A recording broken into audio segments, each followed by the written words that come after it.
So welcome viewers. Part 1ல சொன்ன மாதிரி 5 bonnet movies பார்த்து பல பேர் அதிர்ச்சி அடைஞ்சிருப்பீங்கன்னு நம்புகிறேன். ஆனால் அதை விட கொடூரமான சில மூவிஸ்லாம் இன்னும் இருக்குது. இந்த மூவிஸில் சிலதை பார்த்துட்டு இதெல்லாம் எப்படி ஒரு மூவியாக எடுத்தாங்கன்னு கூட தெரியலை அப்படி நீங்களே கேட்பீங்க. இன்றைக்கி நம்ம பார்க்க போகிறது பார்த்திங்கன்னா வேர்ல்டுலேயே கான்ட்ரவர்சரி மற்றும் சென்சார்ஷிப் காரணமாக தடை அல்லது கிளாசிஃபிகேஷன் பிரச்சனை சந்தித்த டாப் 5 மூவி தான் இது. பார்ட் 2. முக்கியமாக இந்த வீடியோவில் நான் சொல்ல போகிற மூவிஸுக்கு எல்லா நாடுகளையும் பேன்னு அர்த்தம் கிடையாது. சில நாடுகளில் பார்த்தீங்கன்னா பேன், சில இடங்களில் பார்த்தீங்கன்னா ரிலீஸ் மறுப்பு பண்ணியிருக்காங்க. சில இடங்களில் பார்த்தீங்கன்னா கடுமையான கட் சீன்ஸ் நிறையாது கட் பண்ணிவிட்டு ரிலீஸ் பண்ணியிருக்காங்க. சரி வாங்க ஆரம்பிக்கலாம்.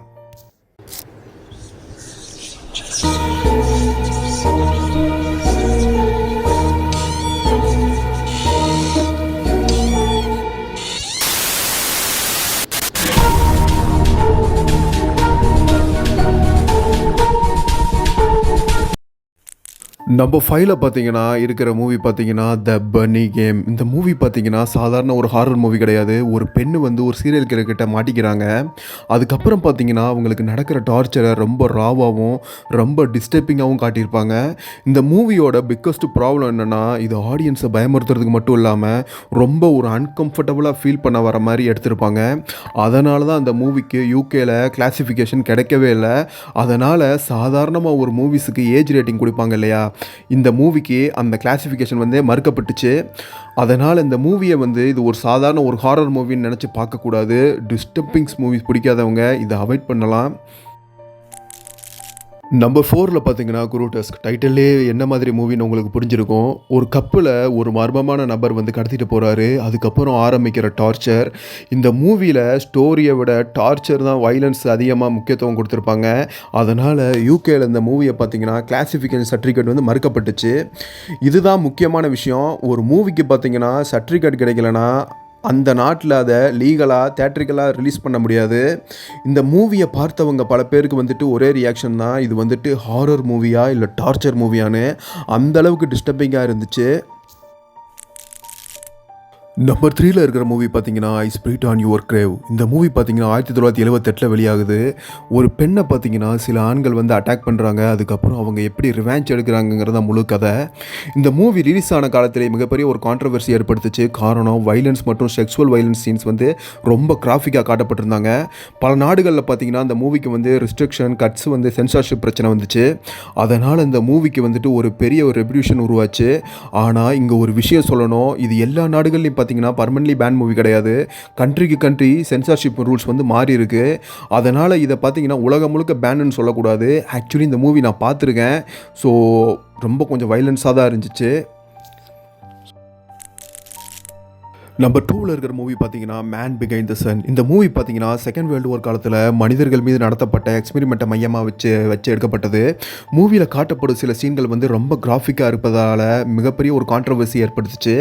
பர்டிகுலரி பார்த்தீங்கன்னா ஹியூமன் எக்ஸ்பெரிமென்ஷன் எப்படி காட்டியிருக்காங்கன்னு சொல்லி பல இடங்களில் சென்சார்ஷிப் பிரச்சனை வந்துச்சு. இந்த மூவியோட டிஸ்டர்பிங் ஃபேக்டர் என்னென்னா, இது நம்ம ஒரு ஃபேக்சுவல் மூவி, ஹாரர் மூவி பார்க்குற மாதிரி ஒரு ஃபீலே வராது. இதுக்கு பின்னாடி இருக்கிற ஹிஸ்ட்ரிக்கல் கண்டெக்ஸ்ட் தெரிஞ்சுக்கிடுச்சுன்னா இந்த மூவி பார்த்தீங்கன்னா இன்னும் ஒரு அன்கம்ஃபர்டபுளாக ஃபீல் ஆகும். அதனால தான் இந்த மூவி பார்த்தீங்கன்னா இன்றைக்கும் எக்ஸ்ட்ரீம் சினிமா பற்றி பேசும்போது இந்த மூவி கண்டிப்பாக மென்ஷன் ஆகுது. இப்போ ஃபைனலாக நம்பர் 1க்கு வந்துட்டோம். Shallow the 120 Days of Sodom. 1975 இந்த படம் இத்தாலியன் மூவியில் வெளியாகுது. இந்த படத்தில் பார்த்தீங்கன்னா power, violence, torture, sexual abuse இது எல்லாத்தையும் ரொம்ப ஒரு டிஸ்டர்பிங்காக காட்டியிருப்பானுங்க. மூவியில் ஒரு குறிப்பிட்ட ஹிஸ்ட்ரிக்கல் மற்றும் பொலிட்டிக்கல் செட்டிங்ஸை பயன்படுத்தி மனிதர்கள் அதிகாரம் எப்படி கொடுமைப்படுத்த முடியுன்றதை காட்ட முயற்சி செஞ்சுருக்காங்க. ஆனால் அதில் இருக்கிற சீன்ஸ் காரணமாக பல நாடுகளில் இந்த மூவி மிகப்பெரிய ஒரு சென்சார்ஷிப் பிரச்சனையை சந்திச்சிச்சு. சில இடங்களில் பேன் பண்ணியிருக்காங்க. சில இடங்களில் பார்த்தீங்கன்னா கட் சீன்ஸ் கட் பண்ணி விட்டுருக்காங்க. சில இடங்களில் பார்த்தீங்கன்னா ரிலீஸ் ரெஸ்ட்ரிக்ஷன் கொடுத்துருக்காங்க.